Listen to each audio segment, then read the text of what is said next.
ఓం నమో వెంకటేశాయ.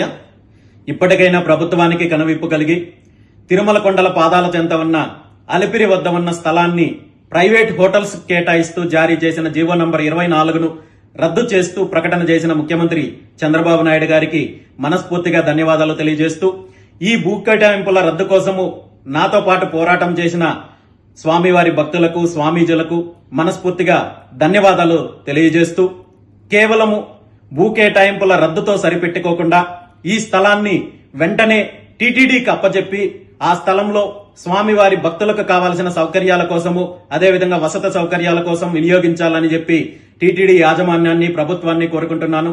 ఎందుకంటే గతంలో మనం చూసాము, గత కొన్ని రోజుల క్రితం జరిగిన వైకుంఠ ఏకాదశి పర్వదినం సందర్భంగా స్వామివారి భక్తులకు టోకన్లు జారీ చేసే కేంద్రాలు నగర మధ్యలో ఉన్న చిన్న చిన్న పాఠశాలల్లో ఏర్పాటు చేయడము, వేలాది మంది భక్తులు రావడము, తొక్కిసలాట జరగడము, అనేక మంది ప్రాణాలు కోల్పోవడం లాంటి దురదృష్టకరమైన సంఘటనలు జరిగాయి.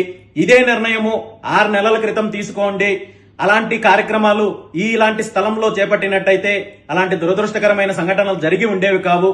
ఏది ఏమైనా ఇప్పటికైనా ముఖ్యమంత్రి చంద్రబాబు నాయుడు గారు ఒక మంచి నిర్ణయం తీసుకున్నందుకు ధన్యవాదాలు తెలియజేస్తూ, దాంతోపాటు ఈరోజు తిరుమలలో పనిచేస్తున్న అన్యమతస్థుల ఉద్యోగులకు సంబంధించి కూడా ముఖ్యమంత్రి గారు ప్రకటన చేయడం జరిగింది.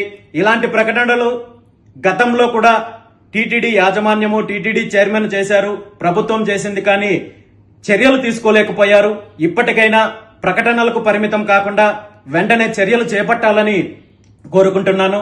దీంతో పాటు తిరుమలలో జరగాల్సిన అనేక రకాలైన ప్రక్షాళనలు ఉన్నాయి. ముఖ్యంగా ప్రభుత్వము వచ్చిన వెంటనే ముఖ్యమంత్రి చంద్రబాబు నాయుడు గారు తిరుమలలో స్వామివారి ప్రసాదంలో, అదేవిధంగా లడ్డూల్లో వినియోగించే నెయ్యిలో కల్తీ జరిగింది, నిషేధిత వస్తువులు వాడారు, అపచారం జరిగిందని చెప్పి సాక్షాత్తు ముఖ్యమంత్రి గారు ప్రకటించారు. ప్రపంచవ్యాప్తంగా ఉన్న కోట్లాది మంది స్వామివారి భక్తుల మనోభావాలు దెబ్బతిన్నాయి. దీనికి శాశ్వత పరిష్కారంగా టీటీడీ ఆధ్వర్యంలోనే ఒక డైరీ ఏర్పాటు చేయాలి, ఆ డైరీ ద్వారా వచ్చే నెయ్యిని ఉపయోగించాలని చెప్పి ప్రపంచవ్యాప్తంగా ఉన్న కోట్లాది మంది స్వామివారి భక్తుల నుండి వినతులు వచ్చాయి. దీని మీద కూడా ప్రభుత్వం ఒక సానుకూలమైన నిర్ణయం తీసుకోవాలని చెప్పి కోరుకుంటున్నాను. దాంతోపాటు దర్శన విధానంలో మార్పులు తీసుకురావాల్సిన అవసరం ఉంది. ఎందుకంటే ప్రతిరోజు స్వామివారి దర్శనాని కోసము వేల మంది, లక్షలాది మంది దేశవ్యాప్తంగా భక్తులు వస్తున్నారు.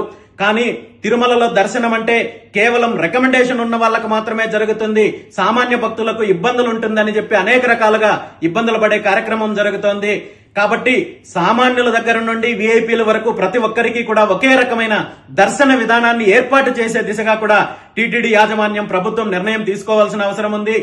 టీటీడీ అంటే, తిరుమల అంటే పూర్తిగా రాజకీయాల నుండి, వ్యాపారాల నుండి ప్రక్షాళన గావించి విముక్తి కలిగించి స్వామివారికి, స్వామివారి భక్తులకు మరింత మెరుగైన సేవలు చేసే దిశగా నిర్ణయాలు తీసుకుంటారని చెప్పి ఈ సందర్భంగా ప్రభుత్వాన్ని, టీటీడీ యాజమాన్యాన్ని కోరుకుంటున్నాను. Thank you.